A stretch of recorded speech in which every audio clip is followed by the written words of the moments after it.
Hello friends, मैं धर्मेंद्र आप सभी का अवधूत नगरी के द हिंदू के लाइव सेशन में स्वागत करता हूं। सेशन को शुरू करने से पहले इंस्टीट्यूट के बारे में थोड़ा इंट्रो। अवधूत नगरी एक ऐसी संस्था है जहां पर आप यूपीएससी सिविल सर्विस एग्जामिनेशन की प्रिपरेशन कर सकते हैं, प्री और मेंस की प्रिपरेशन कर सकते हैं, प्लस ऑप्शनल सब्जेक्ट की भी कोचिंग ले सकते हैं।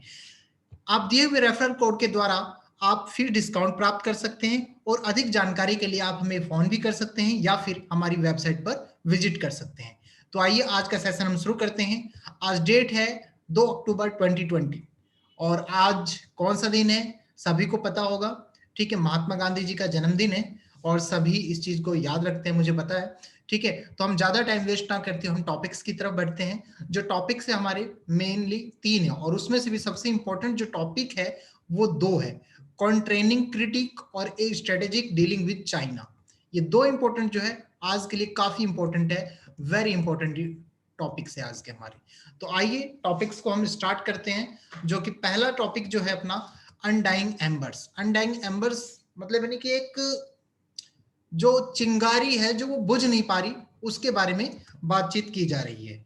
और ये क्या है, जो केस आपके सामने आपको पता है अभी 29 सितंबर को जो हुआ है, 14 सितंबर को जो हुआ, उस केस से रिलेटेड है ये आर्टिकल।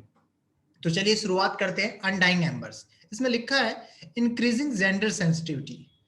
क्या कह रहा है ये कि जो लिंग संवेदनशीलता है वो क्या है, वो काफी क्रूशियल है। मतलब यानी कि लड़कियों को हीन मानना, अपमानजनक मानना, ठीक है, छोटा मानना, अपने से कम समझना, ये सब क्या काफी क्रूशियल है। इससे क्या होता है, वुमन सेफ्टी की ओर खतरा बढ़ता जा रहा है बार बार। और हमारे सस्टेनेबल गोल में भी जो 5वां गोल बताया गया है जेंडर इक्वलिटी का है, लिंग समानुपात का बताया गया है।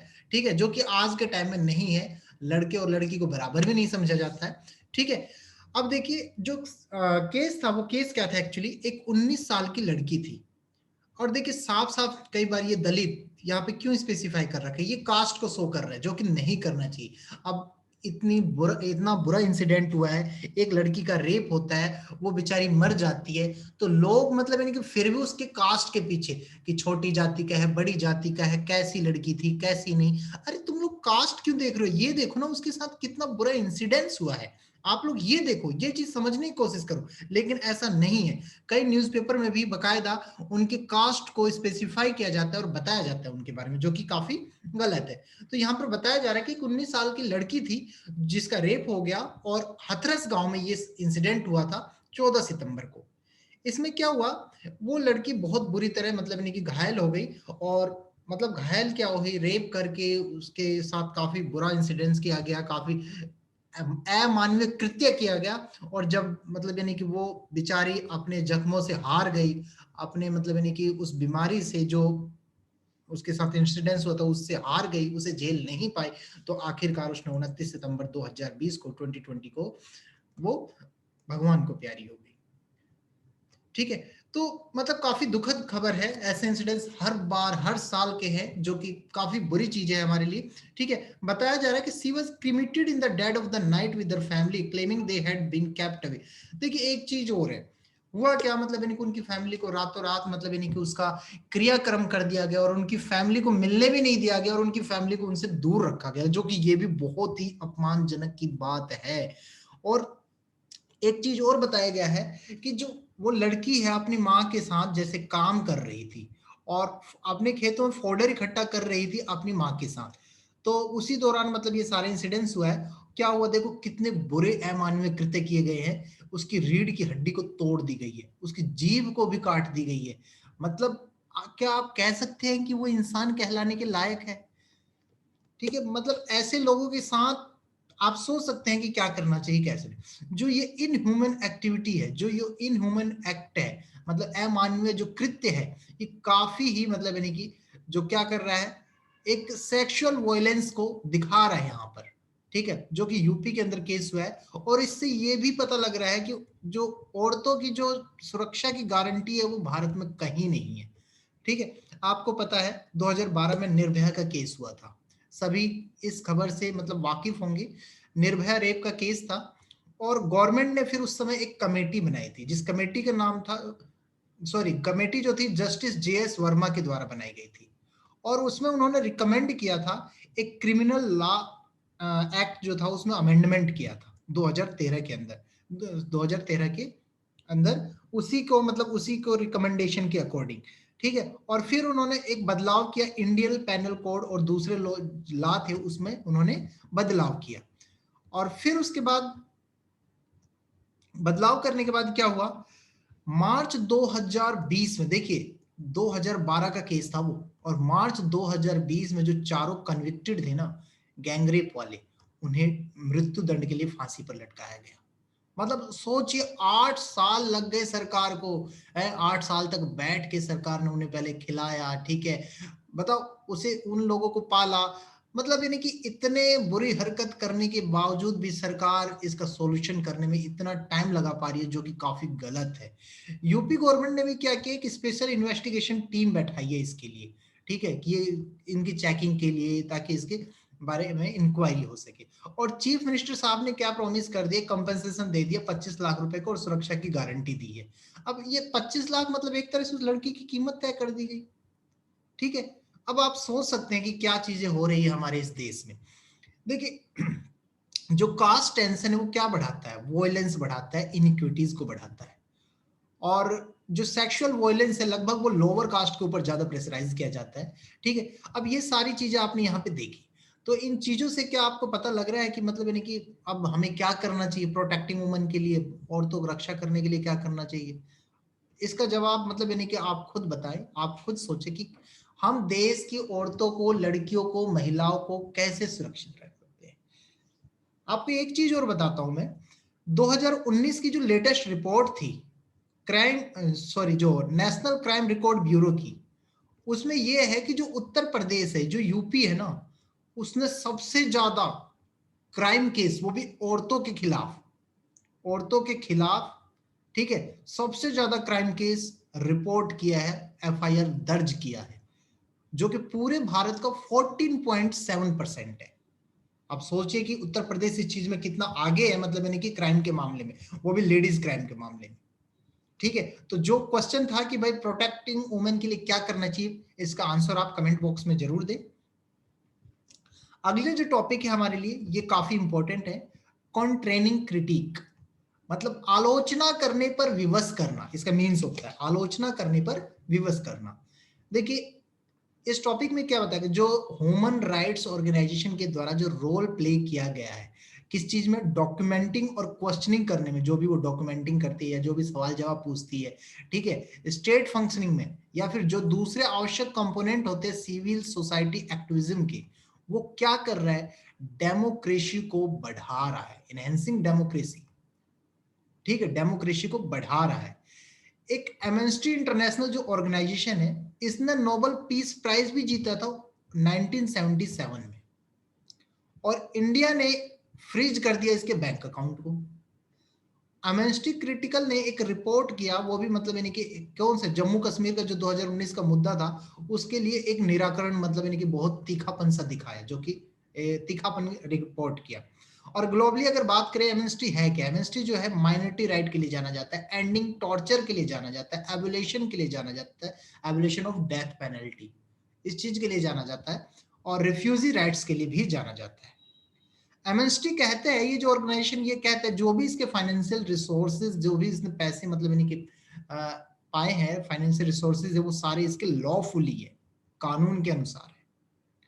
और जो ये मतलब आलोचना है, कंस्ट्रक्टिव जो आलोचना ये बता रहा है, ये डेमोक्रेसी के लिए स्वास्थ्य वर्धक है, कह रहा है कि ये डेमोक्रेसी इससे काफी अच्छी फलती फूलती है भाई, ठीक है। तो देखिए सेंट्रल गवर्नमेंट ने इन इंडिया, भारत के अंदर registered discomfort with critical civil society organisation, मतलब काफी सालों से एक मतलब यानी कि जैसे डिस्कम्फर्ट, कंफर्टेबल क्या होता है, बिल्कुल सही से रहना, ठीक है, उसमें कंफर्ट फील करना, आराम महसूस करना, तो वो आराम महसूस नहीं कर रही इस टाइप से, मतलब यानी कि क्रिटिकल को लेकर ये बता रहा है कि ये सेंट्रल गवर्नमेंट ने इस टाइप से इशू किया है। Amendment to the foreign contribution जो रेगुलेशन है उसमें अमेंडमेंट भी किया गया है। और डेमोक्रेसी को मतलब, या इन सारी चीजों में, डेमोक्रेसी में जो नॉन गवर्नमेंटल ऑर्गेनाइजेशन है, जो प्राइवेट संस्थाएं, मतलब वो भी काफी इंपॉर्टेंट रोल प्ले कर रही है, ठीक है। अब देखिए बार बार ये एमएनएसटी आ रहा है, एमएनएसटी है क्या? मतलब एमएनएसटी एक ऐसी, और वो तो बता दिया मैंने आपको किस चीज के लिए जाना जाता है, व्हाई इट स्टैंड्स, ठीक है। अब मेन है ये कब बना, जुलाई 1961 में लंदन में बना था, और किसके द्वारा? Peter Benson and Phillips James के द्वारा बनाया गया था। तो ये चीज आप याद रखना।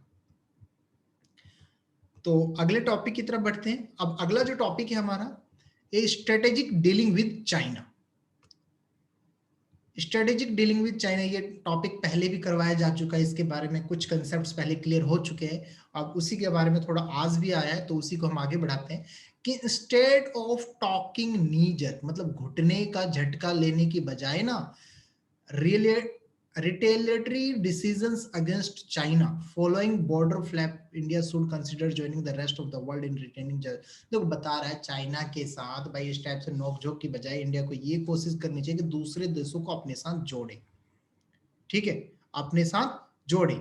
आपको पता है जो चाइनीज वेंचर कैपिटल जो कैपिटलिस्ट है, ठीक है, उसने लगभग $8 बिलियन से भी ज्यादा इंडिया के, मतलब इस मोस्ट सक्सेसफुल स्टार्टअप है इंडिया में, मतलब 8 बिलियन, चाइना के $8 बिलियन से भी ज्यादा सक्सेसफुल स्टार्टअप है। और चाइना सप्लाई करता है काफी ऐसी चीजें और सर्विस जो इंडिया को जिसकी जरूरत है, और जो जरूरत आगे यू की बनी रहेगी। और जो इकोनॉमिक सिचुएशन वो ऐसी है कि not going to get any better, कि उतनी अच्छी नहीं है कुछ सालों से, कि मतलब यानी कि इस टाइप की चीजें हम कर सके, या इस टाइप के चैलेंज का हम सामना कर सके। और इकोनॉमिक फ्रंट को देखते हुए इंडिया को री इंगेज करना चाहिए चाइना के साथ economically as it confirm its military, मतलब यानी इकोनॉमिकली भी और मिलिट्री भी जो चल रहा है मुद्दा, वो सारी चीजों को भी यहाँ पे देखना चाहिए। चाइना क्लेम्स करता है ताइवान पे कि ताइवान जो है एक, मतलब यानी कि उसे धमकाता है, ठीक है, टेरर अटैक भी करता है और उसे धमकाता है।